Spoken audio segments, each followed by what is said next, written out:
Buat teman-temanku yang baru gabung, bisa cek di playlist untuk urutan videonya, dan bisa juga cek di playlist untuk judul barunya. Bab 2989. Suster Orb, adakah ide mengapa ia bisa menemukanku dengan mudah?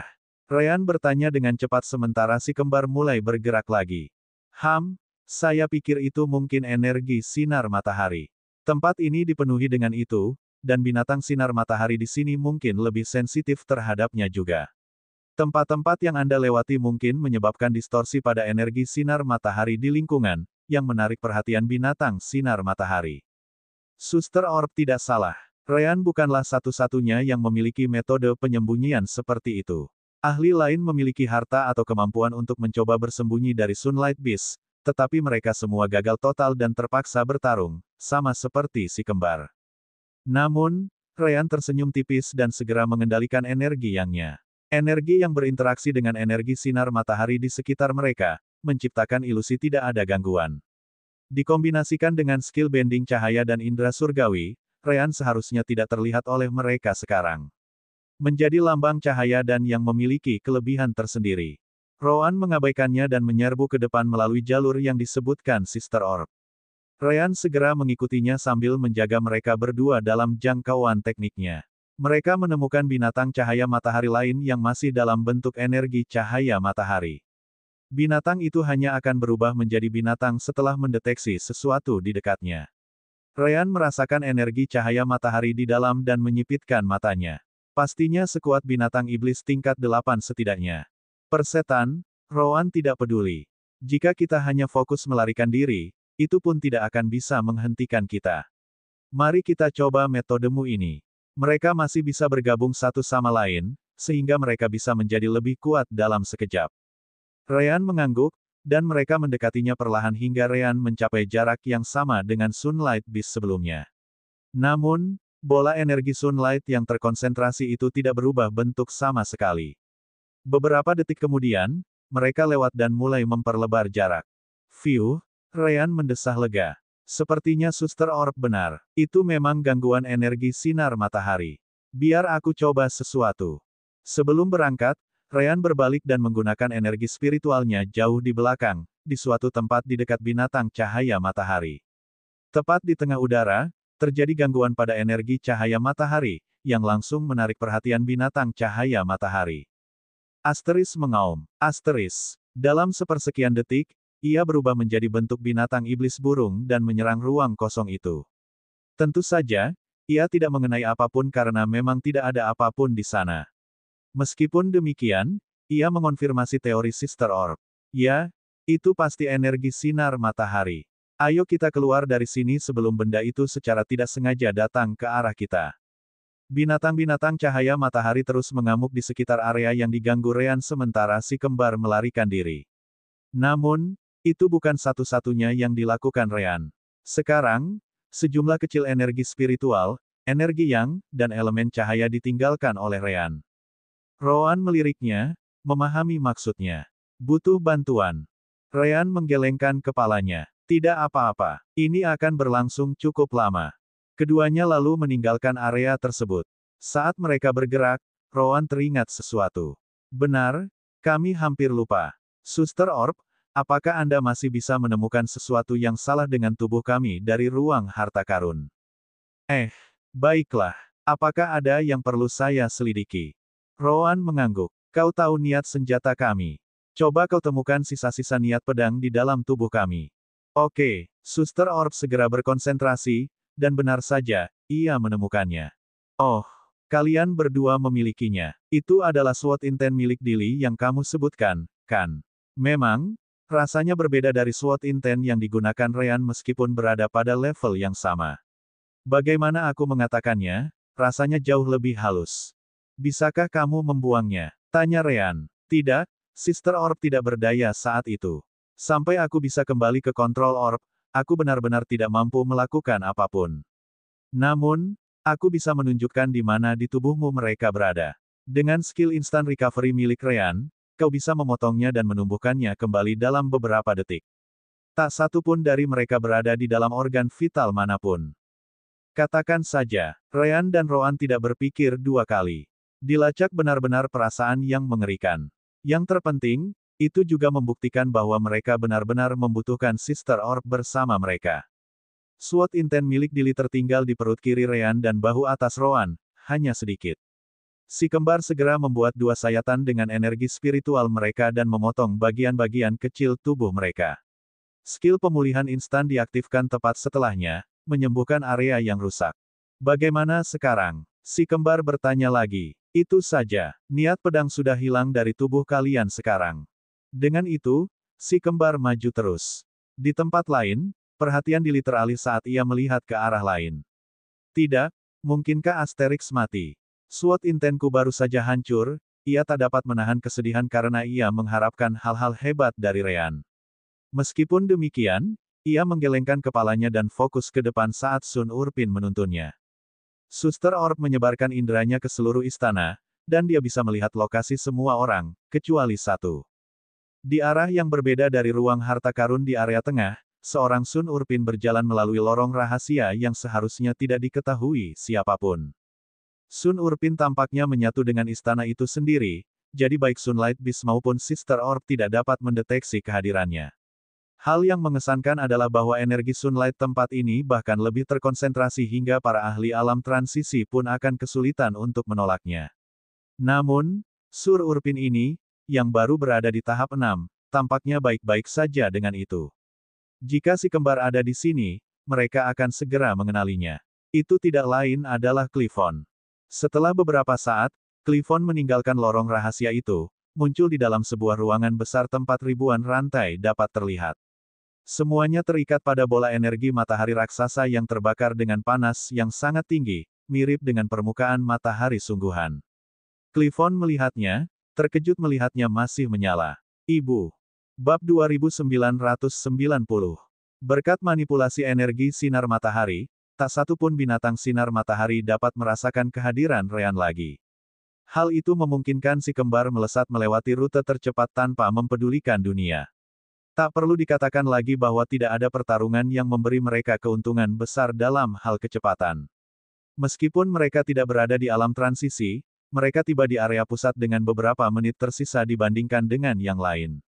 Di sana, mereka melihat sebuah menara di bagian tengahnya yang tingginya mencapai beberapa kilometer, dan di puncaknya, sebuah bola api raksasa yang menyala tanpa henti. Begitu banyak energi sinar matahari, bahkan Ryan merasa sedikit tidak nyaman sekarang.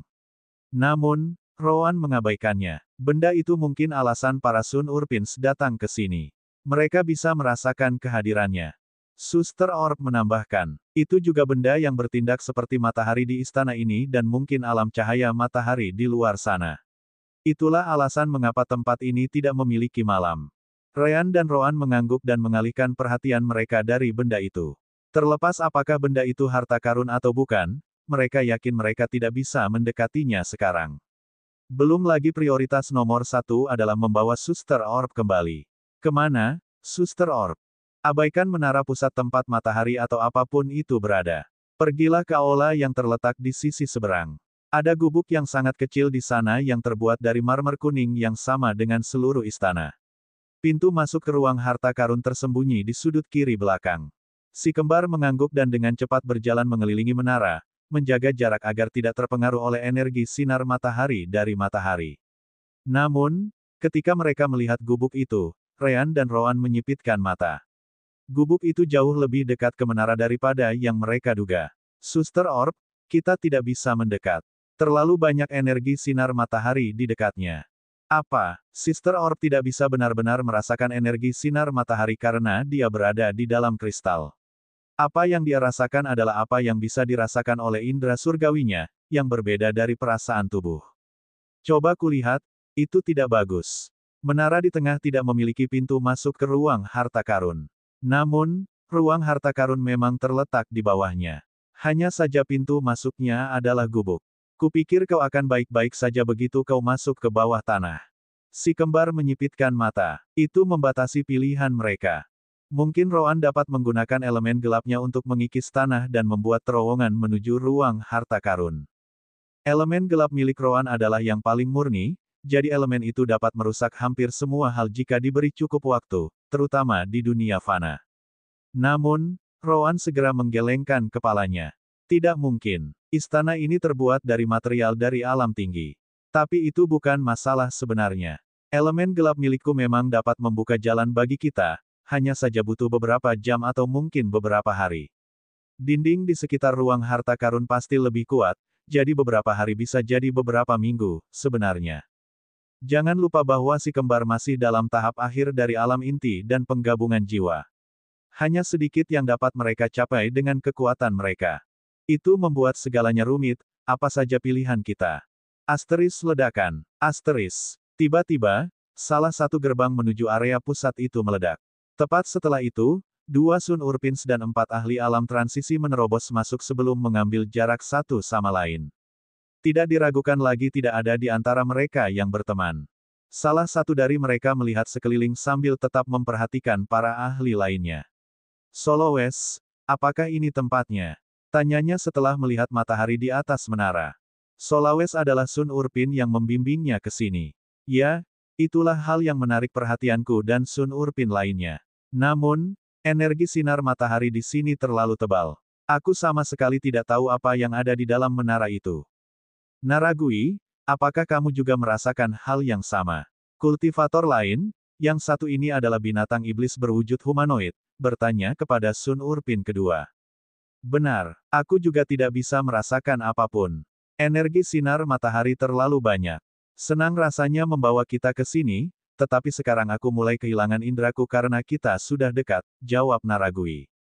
Asteris keren, asteris. Gerbang lain di sisi barat terbuka, dan pakar alam transisi lainnya memasuki ruangan. Dia adalah Zana dan Philo. Keduanya cukup beruntung untuk berteleportasi dekat satu sama lain, jadi Philo membawa Zana ke sini. Zana menatap orang-orang yang tidak jauh dari situ. Kupikir kita akan menjadi yang pertama tiba. Philo tahu alasannya. Kita harus melawan binatang cahaya matahari di jalan, ingat. Mereka beranggotakan 4 orang sementara kau dan aku hanya berdua. Mereka pasti bekerja sama untuk bergerak lebih cepat. Zana mengabaikannya dan mengambil harta karun lain dari cincin spasialnya. Seketika, penghalang elemen air yang kuat muncul di sekelilingnya, menahan sebagian besar energi sinar matahari. Dia kemudian melesat ke arah menara. Oh, tidak, kau tidak akan melakukannya. Para ahli alam transisi segera bertindak dan menyerang Zana. Asteris ledakan, dentuman, dentuman. Beberapa ledakan terjadi, dan Zana dipaksa menjauh dari pintu masuk menara. Jarno, Suer, Zablin, Korovel, aku kenal kalian berempat. Kenapa kalian menyerangku? Aku tidak ingat pernah melakukan apapun kepada kalian atau latar belakang asal kalian. Jarno mendengus menanggapi. Kau baru saja melakukannya. Kau mencoba untuk maju terlebih dahulu untuk mendapatkan batu Werdelem surgawi. Itu lebih dari cukup alasan untuk menjadikan orang lain musuhmu. Zana merasa ingin meledak. Persetan denganmu. Lalu apa yang akan kau lakukan? Menyerang semua orang dan berharap hanya kau yang akan selamat. Tak satu pun dari keempat ahli alam transisi itu yang berteman. Mereka semua menginginkan batu Werdelem surgawi. Mereka hanya bertindak bersama karena Zana tampaknya memiliki harta yang mampu melindunginya dari energi sinar matahari. Mereka tidak bisa membiarkannya memasuki menara dengan cara apapun. Asteris Swiss. Tiba-tiba, gerbang lain hancur, terbelah menjadi beberapa bagian oleh serangan pedang. Namun, bukan Dili yang ada di sana. Sebaliknya, ada Kruwen, penggarap pedang lainnya, juga Master Sekte dari Sekte Trogan. Hei, sepertinya aku belum terlambat. Zana dan yang lainnya terkejut dengan kehadirannya. Lagi pula, dia tidak berada di pintu masuk istana saat gerbang dibuka.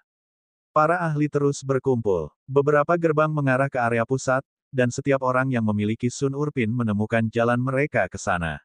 Beberapa terluka, yang lainnya tidak. Akhirnya, Dili juga sampai di sana, meskipun ia memiliki ekspresi yang mengerikan, menyadari Kruwen juga telah tiba. Sementara itu, si kembar terus menggunakan skill Light and Divine Sense Bending milik Ryan secara aktif dan menjaga jarak. Untung saja Spiritual Sense banyak ditekan di sini, pikir Ryan sejenak. Bab 2991. Zana bukan satu-satunya yang merasa tidak enak. Beberapa orang lain juga punya ide sendiri tentang cara menahan energi sinar matahari di dekat menara. Namun, Dengan begitu banyak ahli alam transisi di sana, apakah mereka benar-benar akan berhasil mencapai menara tanpa menjadi sasaran orang lain? Semuanya, akhirnya, salah satu dari mereka mulai berbicara. Dia adalah Hodart dari negara Dokax. Apakah kita akan tinggal di sini saja, saling menatap? Hadiahnya mungkin sudah menunggu di dalam menara, jadi mengapa kita tidak bekerja sama untuk masuk ke sana? Kruwen menyipitkan matanya. Apakah itu idemu? Kalau begitu, katakan padaku, bagaimana tepatnya kau ingin melakukannya?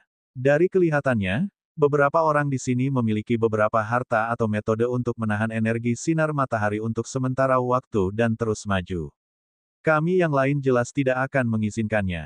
Apakah kau punya cara untuk memecahkan masalah ini? Semua orang melihat ke arah Hodart, tetapi Hodart tampaknya tidak merasakan tekanan apapun. Dia hanya tersenyum dan menunjuk ke puncak menara tempat matahari berada. Bukankah energi cahaya matahari dihasilkan oleh benda itu? Kita bisa menetralkannya, atau mungkin menghancurkannya secara langsung. Dili tidak menyukainya. Saya tidak menyarankan untuk menyerang sesuatu yang mampu mengisi alam cahaya matahari dengan energi cahaya matahari selama bertahun-tahun. Jika meledak atau semacamnya, kita semua mungkin akan berubah menjadi abu sebelum kita bisa melakukan apapun. Beberapa orang setuju dengannya, meskipun yang lain masih ragu. Jika kita berbicara tentang menetralisirnya, bagaimana kita melakukannya? Itu tidak rumit, lanjut Hodart. Kita semua yang tinggal di Rusbuff Country pernah mencoba memasuki alam cahaya matahari sebelumnya. Lagi pula, diyakini bahwa batu Werdelem surgawi mungkin ada di dalamnya. Energi cahaya matahari terlalu kuat, jadi tidak ada dari kita yang berhasil. Namun, itu tidak berarti kita tidak berhasil mendekatinya untuk waktu yang singkat. Waterto segera memahami rencana Hodart. Begitu ya, Anda berencana agar kita semua bekerja sama untuk menciptakan penghalang sementara yang akan menjauhkan energi sinar matahari dari menara. Namun, ada masalah. Kemungkinan besar penghalang itu tidak akan bertahan lebih dari beberapa menit. Meskipun energi sinar matahari di seluruh alam sinar matahari telah berkurang konsentrasinya dan memungkinkan kita untuk tetap berada di sini, jumlahnya masih banyak. Hodart tidak menyangkalnya. Ya, kau benar. Meskipun begitu, beberapa menit lebih baik daripada tidak sama sekali. Pada suatu saat, seseorang di sini akan berhasil melewati kita yang tidak bisa masuk, dan kita semua akan tertinggal. Zana di sana, misalnya. Bukankah dia punya harta karun air yang melindunginya dari energi sinar matahari? Kudengar dia bahkan mencoba memasuki menara, tetapi Jarno dan yang lainnya menghentikannya. Berapa banyak lagi di sini yang mungkin bisa melakukan hal yang sama? Ini, Waterto harus mengakui bahwa Hodart benar. Bahkan, keadaannya lebih buruk. Jika para ahli alam transisi yang dapat menggunakan metode lain untuk memasuki menara itu bergabung, dapatkah yang lain benar-benar menghentikan mereka semua? Yang dibutuhkan agar mereka tertinggal adalah satu ahli yang dapat melewati pertahanan mereka. Zana menjaga jarak dari semua orang, hanya bersama Philo di sisinya. Harta karunnya bukan rahasia, jadi ada kemungkinan dia akan diserang sehingga orang lain bisa mencurinya. Aku akan membantu rencananya. Masalahnya adalah apa yang akan mereka lakukan jika penghalang itu runtuh dan mereka masih berada di dalam menara. Pada saat itu, mereka mungkin akan terbakar abis. Namun, sekali lagi, ini adalah kesempatan terbaik mereka untuk memperoleh batu Werdelem surgawi. Dibandingkan dengan kompetisi milenial, di mana hanya satu batu yang diberikan, jumlah ahli yang memperebutkan batu ini di alam cahaya matahari bahkan tidak mencapai 1% dari semua ahli yang Anda miliki selama kompetisi milenial itu. Ayo kita lakukan. Dili adalah orang pertama yang melangkah maju. Dia juga tidak ingin kehilangan kesempatan ini. Aku ikut. Waterto mengikuti temannya. Aku juga di sini, Zana tentu saja menerima. Para ahli mendekati menara itu sebisa mungkin, semuanya bersiap menyatukan energi mereka untuk menciptakan penghalang itu. Si kembar telah mengawasi semuanya sejak lama. Ini kesempatan kita. Saat mereka menciptakan penghalang itu, kita akan memasuki gubuk dan mengikuti jalan rahasia yang disebutkan Suster Orb. Asteris gemuruh. Namun, tepat saat mereka hendak memulai, alam cahaya matahari mulai bergetar. Energi cahaya matahari segera berubah menjadi kacau, dan para ahli terpaksa menjauh dari matahari di atas menara. Mereka semua mendongak dan menyadari bahwa matahari adalah alasan terjadinya peristiwa tersebut. Sedikit demi sedikit, ia mulai berubah bentuk. Sayapnya tumbuh, paruhnya muncul, diikuti 3 kaki, dan wujud energi cahaya matahari yang halus pun muncul. Asteris keren banget, asteris. Semua orang tercengang. Tak seorang pun dari mereka pernah melihat benda itu sebelumnya. Di atas segalanya, kekuatan yang dimilikinya membuat semua orang merinding. Kekuatan itu jelas jauh lebih tinggi daripada kultivasi alam transisi mereka. Si kembar juga melihatnya, terkejut. Bukankah itu Golden Crow? Si kembar belum pernah bertemu sebelumnya, hanya burung phoenix. Alam semesta lisan sepertinya tidak memilikinya. Satu-satunya alasan si kembar tahu keberadaannya adalah cerita dari bumi. Mereka bahkan tidak tahu apakah itu binatang iblis. Alam pengendalian ruang. Si kembar dapat menilai kultivasinya secara instan dengan keterampilan Divine Sense Bending milik Ryan. Gagak itu sama sekali tidak memiliki masalah dalam menggunakan Divine Sense-nya di alam cahaya matahari. Itu bukanlah sesuatu yang dapat mereka tangani. Golden Crow kemudian menunduk, menatap tajam ke arah semua kultivator dengan penuh permusuhan. Ia segera membuka sayapnya, dan energi cahaya matahari terkumpul. Semua ahli berbalik. Tidak ada seorang pun yang berniat tinggal di sana sedetik pun. Namun, sebelum mereka bisa bergerak, asteris retak, retak, retak. Tubuh Golden Crow mulai hancur. Bab 2992. Burung gagak emas menyadari masalahnya sendiri dan segera mengabaikan para pembudidaya di bawahnya.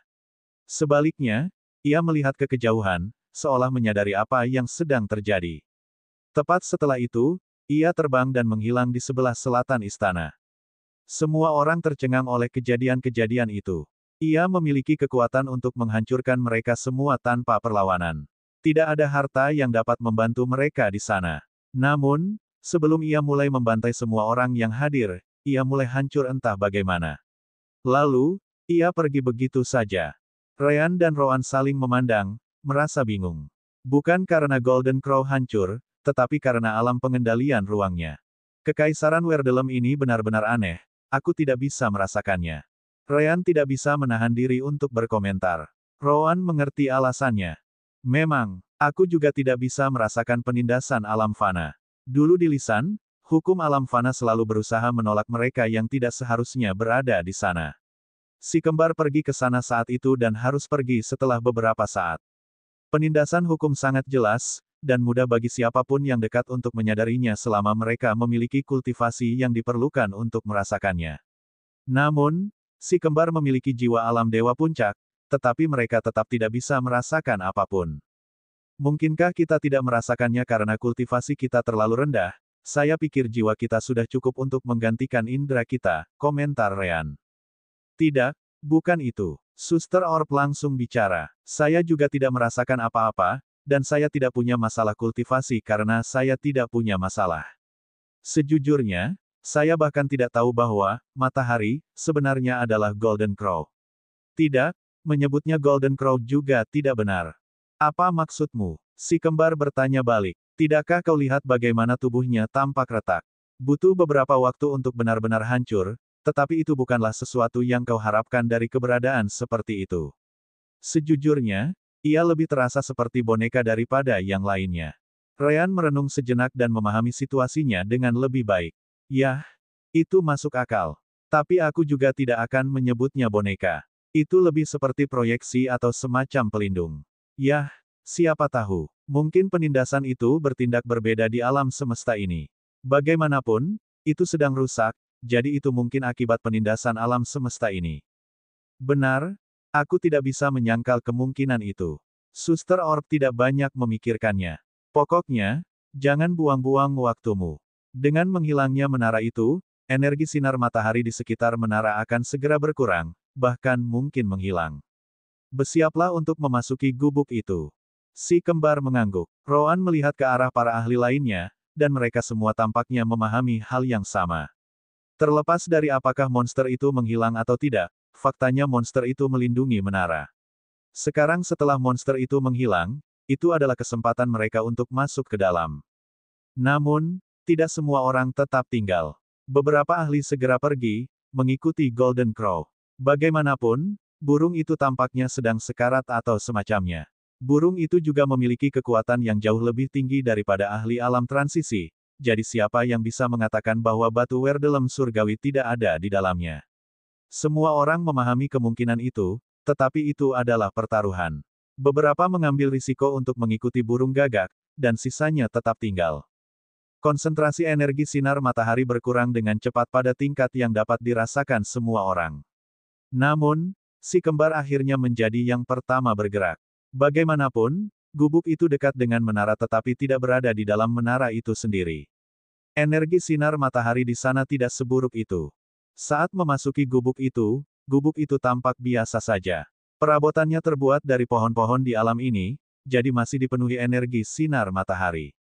Si kembar mengabaikan semuanya dan pergi ke sudut kiri yang disebutkan oleh Suster Orb. Akhirnya, salah satu perabot disingkirkan, memperlihatkan pintu masuk kecil ke bawah tanah. Tanpa membuang waktu, mereka melompat ke dalam dan memindahkan perabot itu kembali ke posisinya. Di luar, energi sinar matahari terus berkurang konsentrasinya. Akhirnya, mencapai titik di mana para ahli hampir tidak dapat menahannya, jadi mereka semua menyerbu ke menara pada saat yang sama. Namun, tidak ada yang melawan siapapun. Jika mereka melakukannya, yang lain akan melompat maju, dan itu akan buruk. Yang terpenting adalah menemukan batu Werdelem surgawi terlebih dahulu. Di dalam, mereka harus mengambil beberapa jalan, jadi kelompok-kelompok itu dengan cepat menyebar. Tidak ada yang menyukai pertaruhan itu, tetapi tidak ada petunjuk. Bahkan Sun Urpins yang mereka kumpulkan tidak dapat menentukan jalan mana yang terbaik. Di bawah tanah, si kembar bergerak ke arah menara. Suster Orb mengatakan bahwa ruang harta karun itu berada di bawah tanah. Suster Orb, apakah ada formasi atau jebakan di jalan? Tidak ada yang bisa kulihat. Tapi aku tidak bisa mengabaikan kemungkinan bahwa ada sesuatu yang tidak bisa kudeteksi tersembunyi di jalan, jadi berhati-hatilah. Mereka segera tiba di bawah menara dan berhenti di depan gerbang emas yang besar. Gambar Golden Crow terlihat di sana, tampak sangat nyata. Si kembar mengangguk satu sama lain, dan masing-masing mendorong salah satu sisi ke depan. Gerbang itu terbuka perlahan, memperlihatkan isi ruangan kepada si kembar. Asteris Pin. Asteris. Ditemukan material koneksi Werdelem yang lebih tinggi. Sistem memerlukan izin untuk mengasimilasi dan menyesuaikan dengan sifat material. Si kembar tidak menduga hal itu. Sistem tidak pernah meminta izin untuk apapun. Yang diminta hanyalah konfirmasi untuk peningkatan yang mereka pilih, tetapi tidak pernah meminta izin. Yah, mereka toh tidak akan menolaknya. Silakan saja. Peringatan, asimilasi mungkin terdeteksi oleh Kekaisaran Werdelem. Ini, Ryan dan Rowan tidak tahu harus berbuat apa. Baiklah, Suster Orb langsung berbicara. Teruskan saja. Tanpa itu, sistem mungkin tidak akan pernah kembali online. Itu sepadan dengan risikonya. Lagi pula, bahkan jika kamu terdeteksi, itu tidak berarti kamu akan langsung mati, kan? Kecuali, tentu saja, kamu tidak membutuhkanku lagi. Itu saran yang sangat menggoda. Ryan dan Rowan berbicara bersamaan. Mengapa kamu selalu seperti ini? Suster Orb tidak berdaya.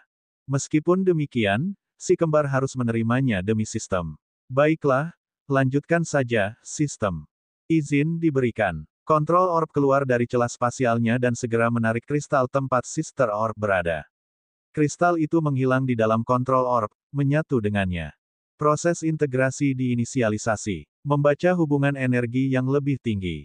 Penyelarasan sedang berlangsung. Pemindaian asing terdeteksi. Sinyal pemblokiran. Si kembar menjadi gugup. Pada level mereka, mereka tidak akan lebih dari semut jika Kekaisaran Werdelem berfokus pada mereka. Pemindaian berhasil diblokir. Si kembar mendesah lega. Perhatikan, sistem melanjutkan, meskipun pemindaian diblokir, fakta pemindaian. Proses telah diinisialisasi berarti penyesuaian sistem dengan Kekaisaran Werdelem telah terdeteksi. Tuan rumah harus bertindak hati-hati. Bab 2993. Si kembar menyipitkan mata. Sederhananya, Kekaisaran Werdelem menyadari sesuatu, atau mungkin segalanya. Hanya saja lokasi tempat sistem surgawi mencoba terhubung dengan Kekaisaran Werdelem tidak ditemukan. Terserahlah, Rowan menyingkirkan pikiran-pikiran itu dari benaknya. Lagi pula, kita tidak berniat untuk tinggal di Kekaisaran Werdelem lebih lama lagi. Ryan setuju sepenuhnya. Benar, kita tunggu saja sampai semuanya berakhir. Saat sistem terus menyesuaikan diri, Banyak hal berubah di alam semesta utama Kekaisaran Werdelem. Alam semesta utama Kekaisaran Werdelem, atau hanya alam semesta Werdelem, tidak memiliki pembagian antara alam tinggi dan alam rendah. Seluruh alam semesta diselimuti oleh energi surgawi. Tidak ada yang namanya alam fana, alam surgawi, dan alam malaikat. Bahkan dunia bawah pun tidak ada. Ada alasannya. Alam semesta Werdelem tidak memiliki satu pun, tetapi 100 sumber asal chaos yang bekerja sama untuk menghasilkan energi surgawi. Meski begitu, energi kultivasi tidak pernah memiliki kesempatan untuk menurun saat semakin jauh dari sumbernya. Itulah juga alasan mengapa pemisahan antara alam tidak ada lagi. Di pusat semesta ini, daratan besar melayang di tengah angkasa. Begitu besarnya sehingga alam Dewa Hyeomu pun tampak seperti tidak ada apa-apanya. Semua kota, negara, dan benua sangat maju. Hampir semua kota di sini menampung lebih dari 100 miliar warga, dan itu bukanlah sesuatu yang layak disebutkan. Yang benar-benar besar dengan mudah melampaui angka triliun. Ada satu negara khususnya tempat kekuatan terbesar Kekaisaran Werdelem berada, keluarga Kekaisaran Werdelem. Rumah mereka bukan hanya kota besar, tetapi seluruh negara itu sendiri ditempati sepenuhnya. Dengan cara tertentu, Anda dapat mengatakan ratusan ribu kilometer negara ini adalah satu kota. Istana utama, yang membuat istana di alam cahaya matahari tampak seperti butiran pasir, adalah tempat tinggal anggota utama keluarga Kekaisaran Werdelem. Keluarga Kekaisaran Werdelem telah ada sejak lama sehingga jumlah anggotanya sudah lebih dari jutaan. Dan itu belum termasuk anggota keluarga yang dikirim ke ribuan semesta yang dikuasai oleh Kekaisaran Werdelem. Pasti ada lebih banyak anggota, baik yang terkait langsung maupun tidak langsung, yang tidak berada di semesta utama Kekaisaran Werdelem.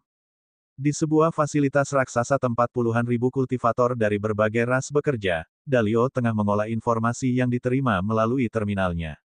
Itu hanyalah hari biasa baginya di mana setiap masukan yang ia buat mengubah kehidupan banyak makhluk di berbagai semesta. Tiba-tiba, sebuah peringatan muncul di layarnya, membuatnya sangat terkejut. Apa ini? Dalio segera membuka rinciannya dan menjadi bingung. Sistem lain berhasil meretas basis data energi kultivasi. Apakah hal seperti itu mungkin terjadi? Meskipun demikian, Dalio bangkit dan pergi menemui atasannya, Reviel. Semenit kemudian, ia dan Reviel sedang menyelidiki masalah yang sama. Oh, sudah lama sejak terakhir kali aku melihat yang ini. Apa ini? Tanya Dalio penasaran. Reviel menggelengkan kepalanya dan menghapus peringatan dari layar Dalio. Tidak ada yang perlu kamu khawatirkan.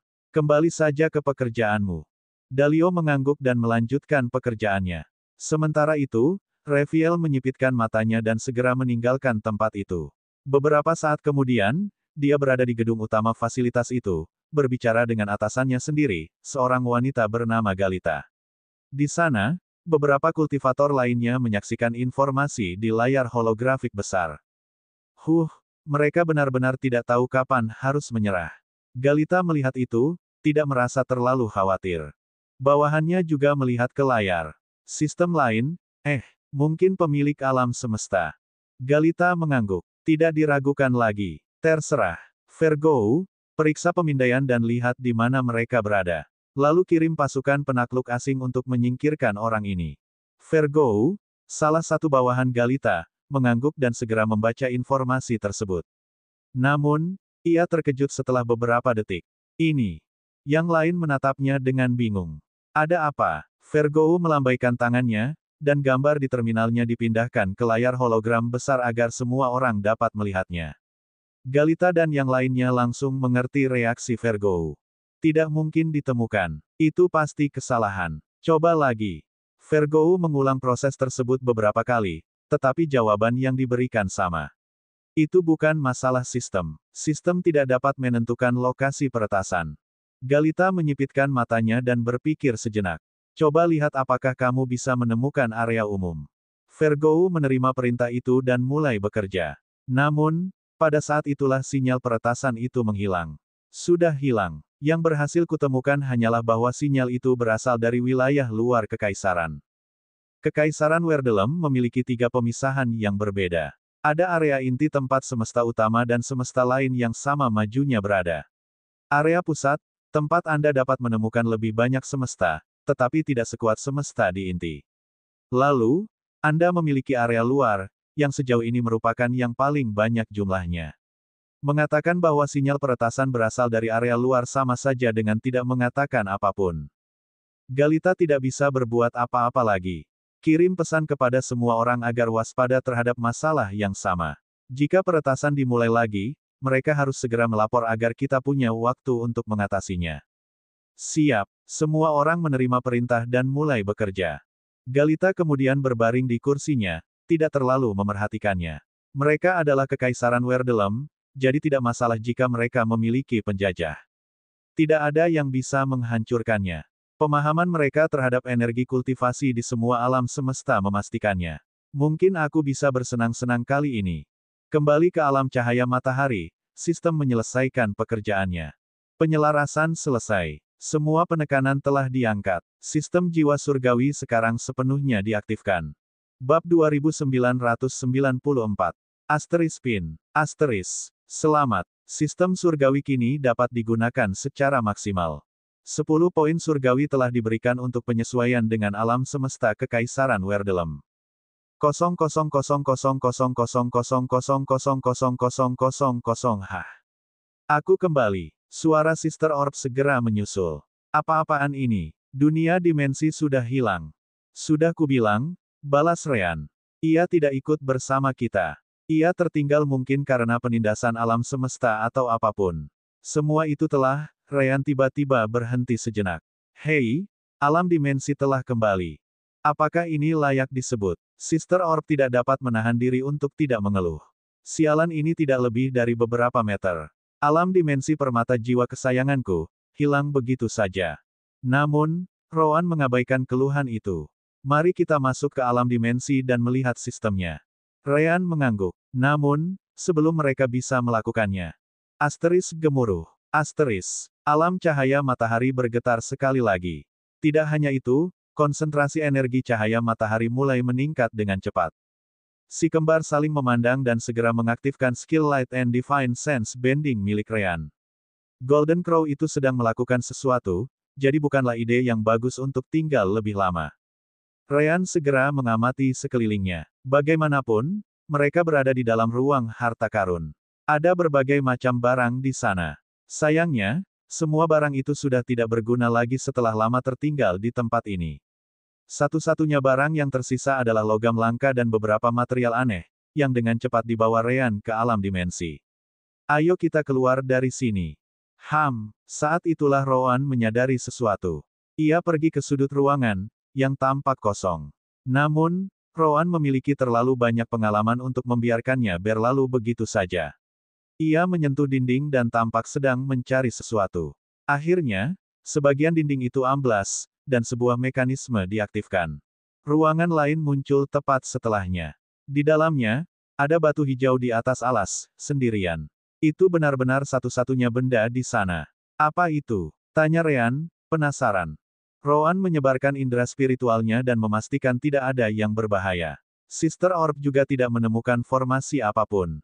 Rowan mendekati batu itu dan mengambilnya dari alasnya. Asteris Pin. Asteris. Kues baru tersedia. Karena keterbatasan alam semesta, hanya ada sedikit ahli yang dapat naik ke alam surgawi. Bagi mereka yang ingin melakukannya, batu Werdelem surgawi diperlukan. Tuan rumah kebetulan telah memperoleh salah satu batu tersebut. Namun, ada masalah. Karena lama disegel di ruangan ini, batu itu melahirkan roh artefak. Batu itu masih dapat digunakan, tetapi seseorang harus mendapatkan persetujuan dari roh artefak. Tujuan, menemukan prospek yang layak untuk menggunakan batu Werdelem surgawi. Hadiah, 20 poin surgawi. Ryan dan Rowan saling memandang. Mereka mendapatkan batu Werdelem surgawi, tetapi mereka tidak menggunakannya lagi. Dengan penyelarasan sistem, mereka seharusnya dapat menyerap energi surgawi tanpa masalah. Meskipun demikian, itu adalah misi yang aneh. Mengapa sistem ingin mereka menemukan pemilik batu itu? Rowan merenung sejenak. Hei, kau di sana. Kami tahu kau masih hidup, jadi berhentilah berpura-pura menjadi batu. Si kembar menunggu sebentar, tetapi tidak ada jawaban dari batu. Yah, dia lahir di ruangan ini, jadi dia tidak pernah keluar, kan?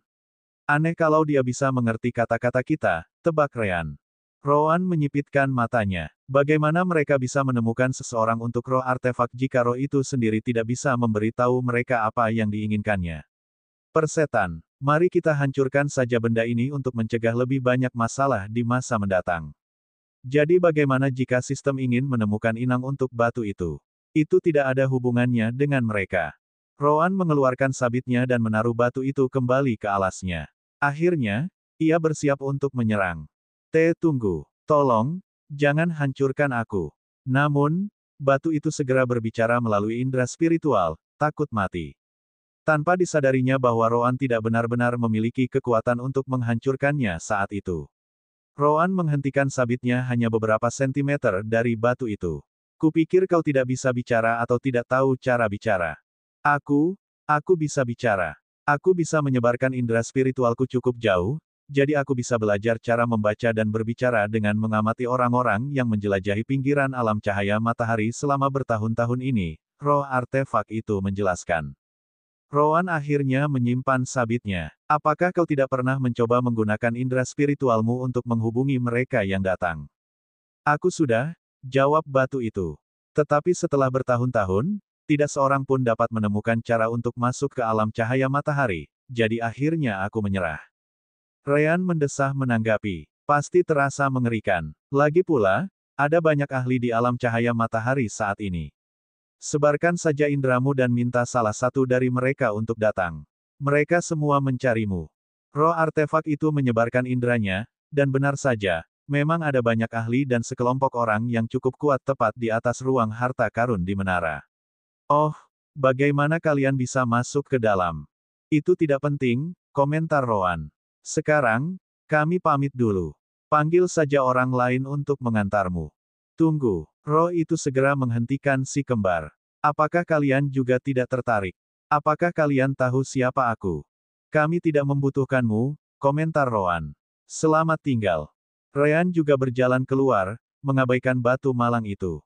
Ah, tidak, tunggu, jangan pergi. Batu itu merasa tak berdaya. Si kembar berhenti lagi, bingung.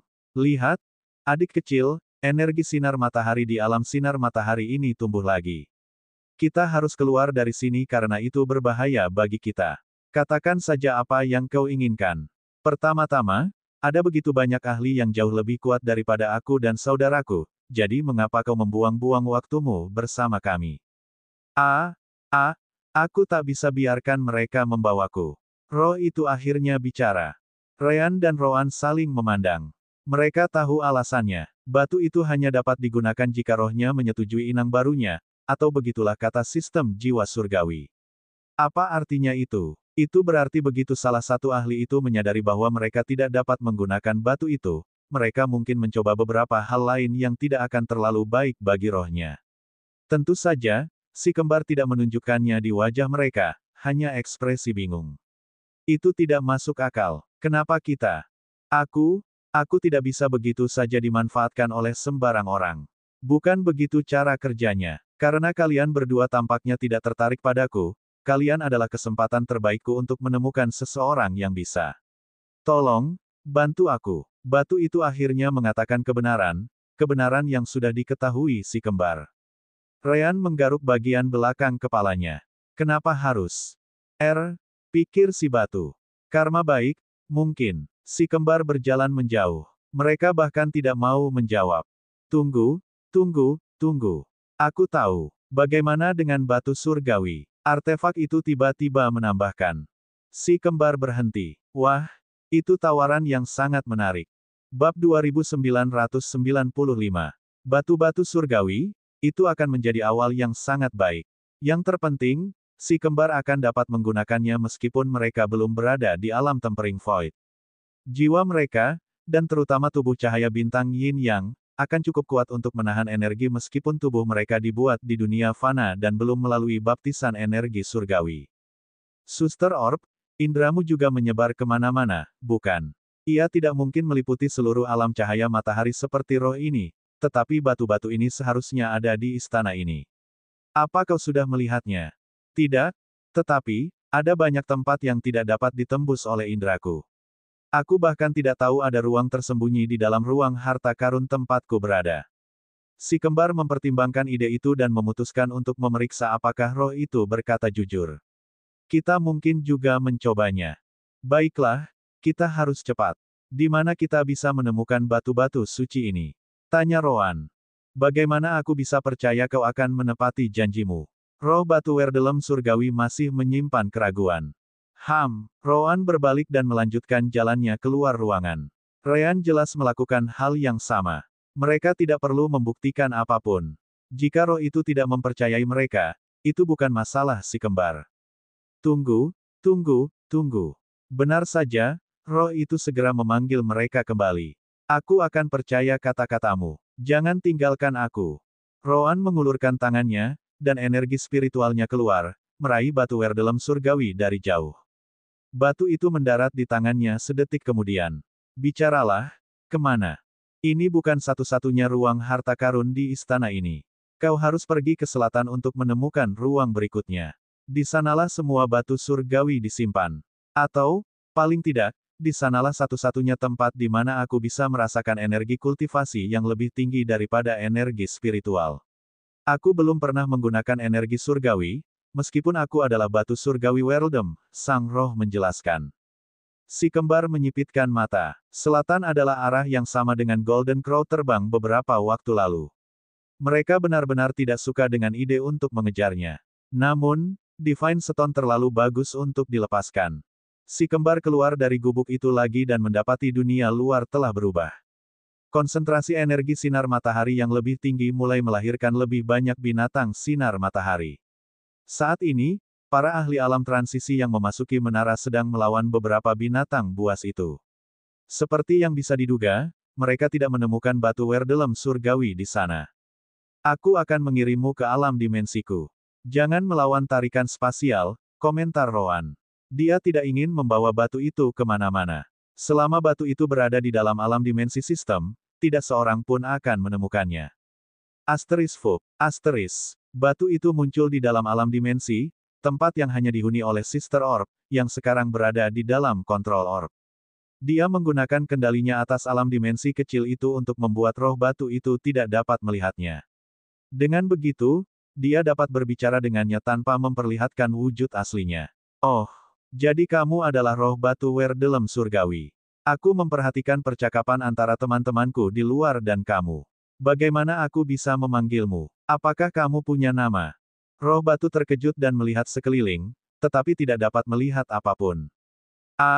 Aku tidak punya nama. Aku tidak pernah membutuhkannya. Bagaimana dengan Tony? Mengerti. Tony, bagus, dan cocok, kan? Mudah untuk melihat betapa bosannya Sister Orb sejauh ini. Roh itu tidak tahu harus berkata apa. Namun, sebelum roh itu bisa menjawab, Ryan menghubunginya di dalam alam dimensi. Baiklah, Tony, apa yang kita cari di sisi selatan? Sepertinya nama roh itu sekarang adalah Tony, yang membuatnya tidak senang. Apakah aku harus dipanggil Tony? Jawab saja pertanyaan sialan itu, desak Roan sementara si kembar berjalan melewati binatang cahaya matahari dan para ahli alam transisi. Energi cahaya matahari terus terkumpul, jadi mereka ingin meninggalkan tempat ini secepat mungkin. Roh itu hanya bisa menerima nama itu dan fokus pada tugas yang ada di depan. Begitu Anda meninggalkan area tengah melalui gerbang selatan, Anda akan melihat jalan setapak dari ubin merah. Jalan setapak itu berlanjut hingga beberapa puluh kilometer. Di ujung jalan setapak ini, Anda akan menemukan menara lain yang mirip dengan yang sebelumnya. Hanya saja ukurannya jauh lebih kecil. Pintu masuk ke ruang harta karun tempat batu-batu surgawi, atau apapun yang disimpan di sana, berada di kediaman putih tepat di sebelah kiri begitu Anda sampai di sana. Sepertinya menara-menara ini tidak lebih dari sekadar umpan untuk mengalihkan perhatian seseorang dari tempat-tempat yang sebenarnya penting, komentar Ryan. Si kembar melewati gerbang selatan dan melihat beberapa ahli alam transisi lainnya bertarung di langit dan tanah. Bahkan ada lebih banyak lagi kultivator alam transformasi elemental. Jangan lupa mereka juga telah memasuki istana bersama yang lainnya. Namun, mereka tidak memasuki area menara sebelumnya karena tempat itu memiliki terlalu banyak energi sinar matahari. Mereka telah berada di luar selama ini.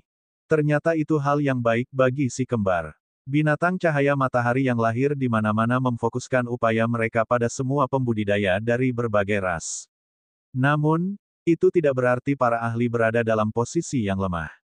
Binatang cahaya matahari baru saja lahir, jadi mereka cukup lemah dibandingkan dengan binatang cahaya matahari yang sudah ada sejak lama.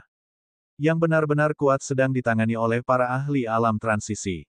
Melihat mereka, si kembar cukup yakin bahwa mereka adalah beberapa binatang cahaya matahari yang telah meninggalkan istana sebelumnya ketika gerbang depan dibuka dengan bingkai bunga. Tiba-tiba, indera spiritual Ryan menyadari keberadaan seseorang. Dili, majikan barunya, tengah bertarung melawan salah satu binatang cahaya matahari itu. Dia unggul, dan tidak lama lagi Dili akan menghancurkan binatang cahaya matahari itu. Namun, bukan itu yang menarik perhatian Ryan. Sebaliknya, orang itu adalah orang yang mendekati Dili sambil menyembunyikan kehadirannya. Guru, di belakangmu. Ryan tidak bisa membiarkan hal itu terjadi, jadi dia menggunakan indera spiritualnya untuk memperingatkan Dili. Dili terkejut dan segera berbalik. Ia hanya sempat melihat ruang di depannya berubah bentuk dan mengangkat pedangnya sebelum kilatan energi merah muda muncul. Asteris dentang. Asteris. Dili bertahan di saat-saat terakhir. Adapun penyerangnya, itu adalah Kruwen, penggarap pedang lainnya dari Sekte Trogram. Bab 2996. Dili terdorong mundur oleh kekuatan benturan tersebut. Dia masih belum mengalahkan binatang cahaya matahari yang dilawannya, jadi binatang itu juga tidak berhenti dan menyerang Dili. Dili tidak sempat berbalik kali ini. Ia bersiap menghadapi serangan itu sambil memusatkan seluruh energi spiritualnya di punggungnya. Namun, asteris ledakan, asteris. Tiba-tiba, Dili ditendang di samping, mengubah arah terbangnya. Dili melihatnya dengan indera spiritualnya. Itu sangat terbatas di wilayah ini, tetapi masih bisa menyebar beberapa meter. Itu pasti Asterix yang menyelamatkannya tadi. Bagaimana? Kruwen tidak menyangka hal itu. Dili melihat Ryan muncul karena dia sangat dekat, tetapi Kruwen tidak, jadi seolah-olah Dili telah menabrak penghalang tak terlihat yang mengubah arahnya. Yang lebih parah adalah bahwa binatang cahaya matahari yang menyerang Dili meleset dari sasarannya dan sekarang langsung menyerangnya karena dia lebih dekat. Sial, bagaimana dia melakukannya? Dili segera pulih. Tendangan yang diterimanya dari Ryan, atau Asterix, tidak cukup untuk menyakitinya. Meskipun dia penasaran dengan cara Ryan bersembunyi, dia harus berhadapan dengan orang yang ingin membunuhnya terlebih dahulu. Dili menembak ke arah Kruwen sambil marah. Kruwen, kau adalah aib bagi semua penggarap pedang. Kruwen memiliki kekuatan yang sama dengan Dili, jadi binatang cahaya matahari jelas tidak terlalu berbahaya baginya. Dia dengan cepat menyingkirkannya sebelum menghadapi Dili. Kau benar-benar tidak tahu mengapa aku melakukan hal seperti itu, bukan? Jangan khawatir, kau akan mengerti begitu aku mengambil nyawamu. Saat Dili dan Kruwen bertarung, Rowan mengeluh kepada Ryan. Kau hampir mengungkap jati diri kita, idiot. Ryan mengangkat bahu. Apa yang kau ingin aku lakukan? Jika Dili mati, kita tidak akan punya siapapun untuk mempelajari lebih lanjut tentang SWOT Intent. Selain itu, kita berutang budi padanya atas bantuan yang diberikannya di pintu masuk. Rowan ingin membalas, tetapi dia juga tidak suka berutang budi. Baiklah, mari kita akhiri saja. Sekarang setelah Dili tahu Kruwen sedang mengincarnya, dia tidak akan mudah jatuh, jadi si kembar tidak perlu campur tangan lagi. Mereka melanjutkan perjalanan mereka sementara Ryan meningkatkan output elemen cahaya dan energi yang untuk mengatasi konsentrasi energi sinar matahari yang terus meningkat.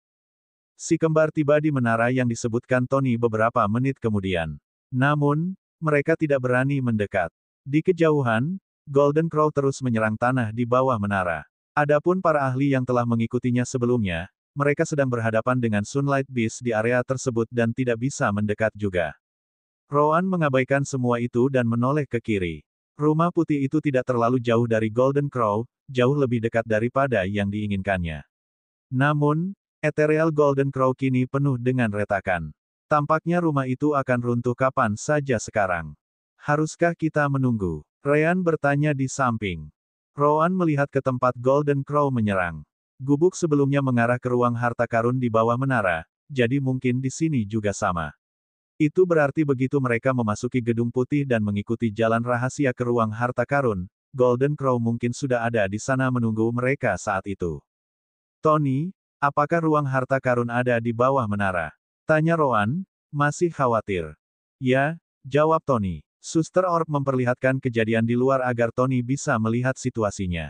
Apa itu Golden Crow? Tanya Ryan juga. Gagak emas. Itukah nama benda itu? Aku bahkan tidak tahu dari mana asalnya, jadi bagaimana aku bisa tahu? Jangan lupa aku tertidur sampai saat kau memasuki ruangan tersembunyi itu. Tony benar-benar tidak tahu.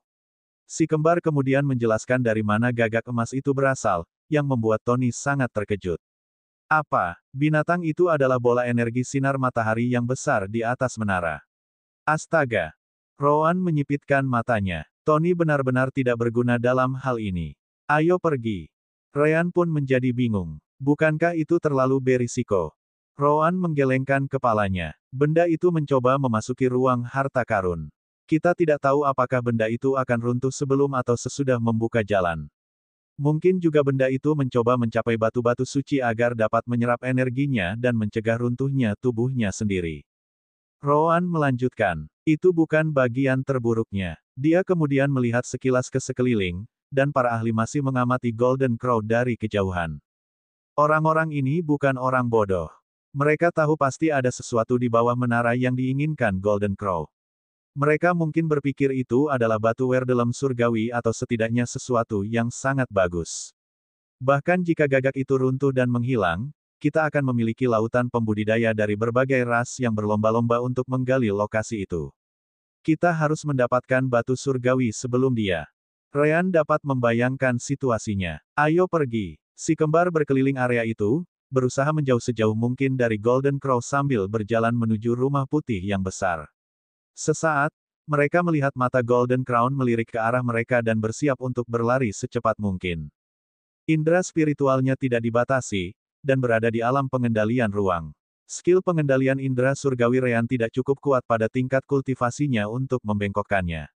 Ia pasti bisa melihat si kembar dan semua ahli lainnya mengawasinya dari kejauhan.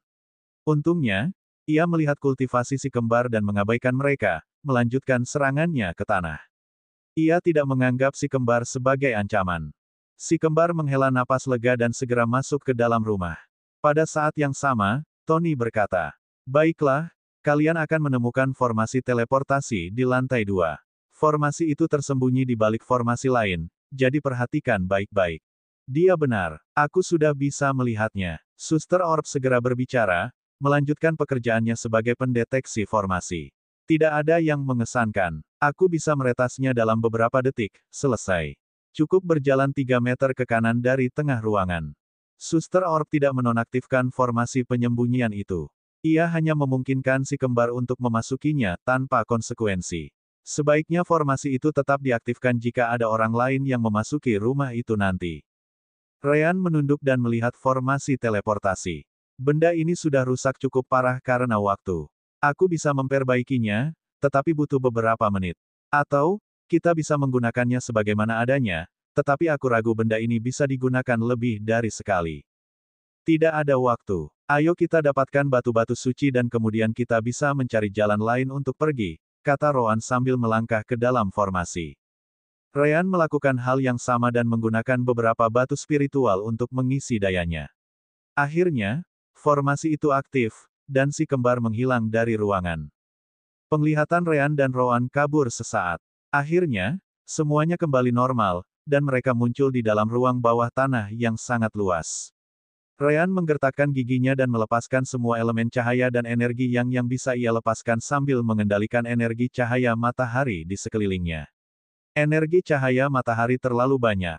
Rowan mengabaikan keluhannya. Yang bisa ia perhatikan hanyalah bola energi sinar matahari yang sangat besar di depan mereka, bahkan lebih besar dari yang mereka lihat di puncak menara di area tengah. Sial, satu lagi. Benda ini memiliki banyak energi surgawi. Suster Orb memeriksanya. Si kembar mengerti. Yang dirasakan Tony bukanlah batu surgawi, melainkan matahari ini. Mungkin itu adalah burung gagak emas berkaki 3 lainnya. Saat itulah terdengar suara lain dari belakang si kembar.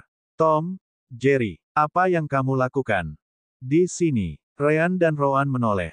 Mereka mengenali suara itu. Clifton. Bab 2997. Ryan segera menyadari sesuatu yang aneh. Energi sinar matahari di sana benar-benar kuat, jadi Clifton seharusnya tidak dapat menahannya. Bahkan Ryan sendiri mengalami kesulitan. Namun, Clifton tampak baik-baik saja. Tentu saja, situasi yang ada lebih diutamakan, jadi Ryan mengesampingkan pikiran-pikiran itu. Peng. Tiba-tiba, rantai yang terhubung dengan bola raksasa energi sinar matahari putus, yang merupakan rantai yang sedang dikerjakan Clifton beberapa saat yang lalu. Si kembar melihat sekeliling, dan mereka dapat melihat lebih banyak rantai seperti itu. Lebih dari setengahnya baru saja putus, sementara sisanya tampaknya tidak akan bertahan lama. Clifton melihat dia berhasil memutus rantai dan segera terbang ke rantai berikutnya. Aku tidak punya waktu untuk menjelaskan. Ambil formasi teleportasi yang kalian berdua gunakan dan keluar dari sini sebelum aku membebaskannya. Rowan mendongak dan dapat melihat ruangan bergetar tanpa henti karena serangan Golden Crow yang halus di atas. Melihat konsentrasi energi sinar matahari, dan fakta bahwa Clifton mengatakan, dia, dapat disimpulkan bahwa bola raksasa energi sinar matahari memang merupakan Golden Crow lainnya. Kami datang ke sini untuk mencari batu-batu surgawi. Batu-batu surgawi. Clifton terus berusaha mematahkan rantai itu. Tidak ada hal seperti itu di sini. Satu-satunya keberadaan di tempat ini adalah yang sedang kucoba bebaskan. Aku tidak mencoba menipumu. Percayalah, kau tidak akan mau berada di sini saat dia bangun. Ryan mendarat di sisi Clifton, membuat Clifton gugup. Ada apa? Apa kau akan menghentikanku? Ryan menggelengkan kepalanya. Aku bahkan tidak tahu apa yang sedang kau coba lakukan, jadi mengapa aku harus menghentikanmu? Yang terpenting, kau bahkan memperingatkan kami untuk menjauh agar kami tidak terluka. Aku rasa kau tidak berbohong. Namun, ada seekor Golden Crow besar di luar sana yang mencoba masuk ke ruangan ini. Kau yakin ingin sendirian? Rowan menyipitkan matanya. Apa yang ingin kau lakukan? Jelas tidak ada batu surgawi di sini, jadi kita harus pergi. Ryan tidak setuju. Ayolah, mungkin ada hal baik untuk kita juga. Selain itu, jangan bilang kau tidak bisa merasakan kekhawatiran Clifton. Dia benar-benar takut kita mati karena Golden Crow yang lain. Perasaannya tulus, jadi bisakah kau mengabaikannya saja? Touch. Rowan tidak menyukai kata-kata Ryan, tapi dia benar-benar tidak bisa merasakan kebohongan apapun dalam kata-kata atau ekspresi Clifton, dan seseorang semuda Clifton hanya bisa bermimpi menipu Rowan dengan berbohong. Bagaimana? Bagaimana kau tahu nama rasnya? Seharusnya tidak ada yang tahu, tanya Clifton, terkejut. Jelas dia tidak mendengar percakapan jiwa si kembar. Namun, ruangan itu bergetar lagi, dan retakan mulai muncul di langit-langit. Belum saatnya membicarakan pengetahuan si kembar. Dengar, dia ibuku, itu saja yang perlu kau ketahui. Sekarang, bisakah kau melihat lorong di kiri bawah? Ikuti lorong itu sampai terbagi menjadi 4 jalur berbeda. Ambil yang kiri. Itu akan membawamu langsung ke pintu masuk istana. Kau bisa meninggalkan istana lewat sana. Juga, Clifton memutuskan. Jaga Rosa untukku. Dia benar-benar gadis yang baik. Saranku, bawa dia dan tinggalkan negara ini segera. Peng. Tiba-tiba, rantai lainnya putus. Namun, bukan Clifton yang menghancurkannya. Melainkan, Rowan. Rantai itu sudah berada di bawah tekanan besar, jadi tidak sulit untuk mencapainya dengan kekuatannya dan terutama elemen gelapnya. Peng. Rantai yang putus lagi menyusul sedetik kemudian. Ryan juga baru saja menghancurkan satu rantai lagi. Kenapa? Clifton benar-benar bingung. Kau tidak tahu apa-apa tentangku, tentang situasi ini, tentang apa yang sedang kulakukan. Apa kau gila? Bodoh. Tidak masuk akal. Keluar sekarang. Tidak perlu ikut campur. Dia ibumu, kan? Ryan tidak mempermasalahkan komentar itu saat bertanya. Golden Crow di luar jelas-jelas berusaha menghentikanmu membebaskannya, jadi bagaimana kita bisa mengabaikannya begitu saja? Lagi pula, apakah kau lupa bahwa kau dan aku sekarang bersaudara? Hahaha. Ryan jelas-jelas menyebutkan saat mereka menggoda Rosa bersama. Namun, apakah itu benar-benar bisa digunakan sebagai motif? Yah, pikir Ryan begitu. Rantai itu ditutupi banyak rune, tetapi sudah cukup usang karena waktu. Ryan merasa mudah untuk menghancurkannya juga. Rowan mengeluh dan menghancurkan lebih banyak rantai. Hentikan omong kosongmu dan bicaralah. Yang kau butuhkan hanyalah rantai yang diputus, kan? Itu, Clifton menjadi sedikit emosional. Ya, sial, jangan bilang aku tidak memperingatkanmu. Putuskan rantainya. Hanya itu yang perlu kau lakukan. Aku akan mengurus rantai di sisi ini. Aku sudah tahu kelemahan mereka.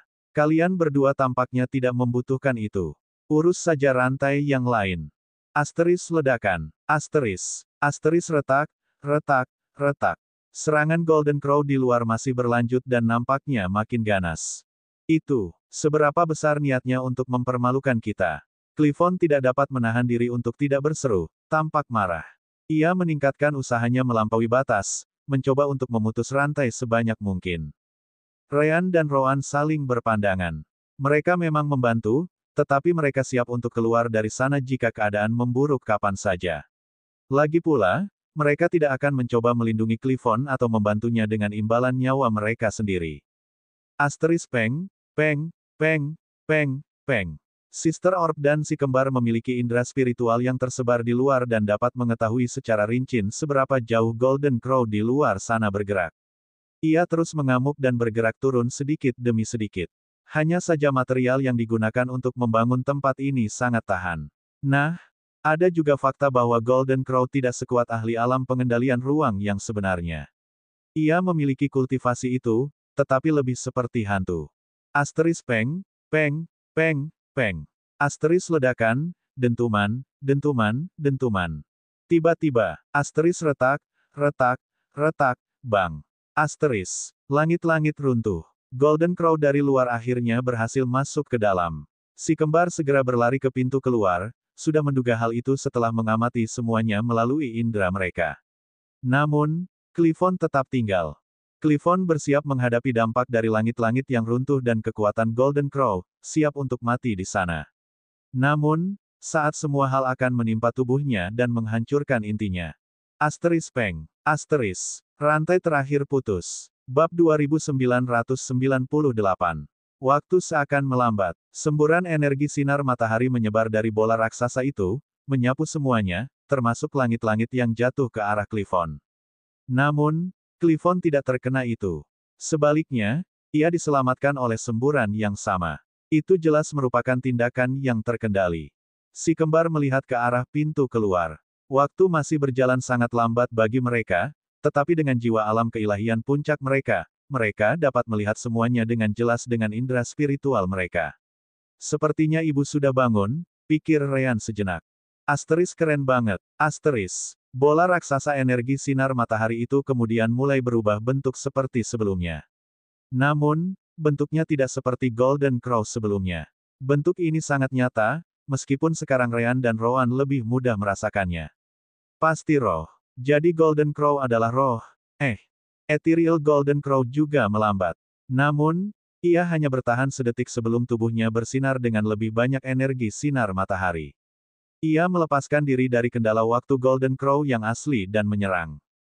Sial, Ryan dan Rowan ingin segera meninggalkan tempat itu. Dengan kultivasi alam inti dan alam penggabungan jiwa mereka yang lemah, bentrokan antar makhluk alam pengendali ruang akan dengan mudah membunuh mereka. Asteris mengerikan. Asteris. Tiba-tiba, Clifton muncul di samping mereka, tampaknya tidak terpengaruh oleh waktu yang melambat. Ia menyentuh tubuh si kembar, dan pengekangan waktu langsung terangkat. Ayo pergi. Hantu itu bukan tandingan ibu sekarang karena ia bebas bergerak. Clifton langsung melesat ke lorong rahasia itu. Si kembar tidak perlu mendengarnya dua kali. Bukan hanya itu, mereka jauh lebih cepat daripada Clifton. Mereka menangkap masing-masing sayap Clifton dan menariknya bersama-sama, yang membuat Clifton terkejut. Mereka jelas belum menunjukkan kekuatan mereka yang sebenarnya kepada Clifton. Asteris menyeramkan. Asteris. Asteris serius. Asteris. Asteris ledakan, dentuman, dentuman, dentuman. Ruangan tempat Golden Crow yang asli disegel akhirnya tidak dapat menahannya lagi dan runtuh sepenuhnya. Menara di atasnya pun segera menyusul. Jika si kembar tidak pergi, mereka pasti akan hancur. Asteris ledakan. Asteris. Dua Golden Crow, palsu dan asli, meledak dari reruntuhan dan terbang ke langit di atas istana. Kekuatan energi sinar matahari meningkat berkali-kali lipat di sekitar mereka, dan para ahli alam transisi yang telah mengawasi di dekatnya segera mengalami kerusakan pertahanan. Beberapa orang terbakar hingga hangus, sementara yang lain selamat dengan luka serius. Adapun para ahli alam transformasi elemental yang berada di dekatnya, orang sudah dapat membayangkan apa yang terjadi. Namun, si kembar beruntung. Jalan rahasia yang mereka lalui berada di bawah tanah, dan hal itu mencegah sebagian besar energi mencapai mereka. Setelah beberapa menit, mereka tiba di persimpangan jalan dan berhenti. Fiu, Ryan mendesah. Clifton, ibumu tampaknya sangat marah. Rowan memejamkan mata dan menggunakan indera spiritualnya untuk merasakan permukaan. Namun, hal itu sulit dilakukan karena saat ini matanya terlalu dalam. Ibunya, dia bukan hanya Golden Crow dari alam pengendali ruang, bukan? Ryan setuju dengan Rowan. Tidak diragukan lagi. Karena dia memperlambat waktu, setidaknya dia pasti berada di alam ruang waktu. Namun, dia juga tampak sangat lemah karena kita bisa bergerak sedikit dengan kultivasi kita. Clifton mendengar semua itu dan merasa semakin bingung. Kalian berdua, siapa? Kalian berbicara seolah-olah kalian pernah melihat ahli alam ruang waktu sebelumnya. Oh, jangan terlalu memperhatikan kami, Ryan tersenyum sambil menepuk punggung Clifton. Ngomong-ngomong, ibumu bebas, jadi bagus untukmu. Tapi, bukankah kamu seorang Sun Urpin? Kok dia Golden Crow? Lagi pula, apakah Sun Urpin bereproduksi? Kupikir mereka adalah roh yang lahir di tempat-tempat dengan sinar matahari yang melimpah. Clifton merasa sulit untuk menerima kurangnya informasi itu. Namun, dia juga menyembunyikan banyak hal hingga saat ini. Clifton merenung sejenak dan akhirnya memutuskan. Zin. Tubuhnya mulai bersinar, dan energi sinar matahari mengalir ke tubuhnya dari sekelilingnya. Perlahan, wujudnya mulai berubah. Sayapnya, bulunya, kaki ketiganya segera muncul. Tidak lama kemudian, seekor Golden Crow yang tidak terlalu besar muncul di depan si kembar. Kalian bukan satu-satunya yang bisa mengubah wujud kalian, tahu. Ryan dan Rowan saling berpandangan. Bukan rahasia lagi bahwa mereka tidak menggunakan penampilan asli mereka. Cukup adil. Clifton kemudian mengambil jalan ke kanan, bukan jalan ke kiri seperti yang disebutkan sebelumnya. Ayo, karena kau bersamaku, tidak perlu lari dari istana untuk saat ini. Di luar, para ahli alam transisi dan para ahli transformasi elemental yang beruntung yang awalnya cukup jauh semuanya melarikan diri. Kedua Golden Crow bertarung dengan sengit di langit, dan energi sinar matahari menjadi kacau di mana-mana. Bahkan Dilly dan Cruwen, yang telah terkunci dalam pertarungan ketat, harus mengesampingkan ketidakpuasan mereka dan melarikan diri. Namun, jika ada yang memperhatikan, mereka akan dengan mudah melihat bahwa Golden Crow yang halus itu kalah. Keadaannya sudah genting, dan sekarang karena tidak berhasil menyerap kekuatan Golden Crow yang asli, ia ditakdirkan untuk kalah. Menyeramkan. Ibu Clifton mengambil kesempatan dan meraih Golden Crow palsu dengan ketiga kakinya dan menembak ke bawah. Ledakan. Ledakan energi sinar matahari dan elemen api menyebar beberapa kilometer dan menghancurkan semua yang ada di jalurnya. Ketika keadaan menjadi tenang, orang bisa melihat Golden Crow palsu yang dijepit oleh Ibu Clifton. Ia berjuang, mencoba melarikan diri, tetapi ia tidak memiliki kekuatan untuk lakukanlah. Mata Ibu Clifton menjadi dingin, dan paruhnya tiba-tiba menembus tubuh Golden Crow palsu. Paruhnya dengan mudah menembus inti kecil di dalamnya, menyebabkan kematian Golden Crow palsu menjadi pasti. Tubuhnya akhirnya runtuh, bintik-bintik energi sinar matahari terkonsentrasi keluar darinya. Ibu Clifton tidak menyia-nyiakannya dan menyerap semuanya sampai Golden Crow palsu menghilang sepenuhnya. Setelah itu, dia terbang ke langit lagi dan melihat sekeliling.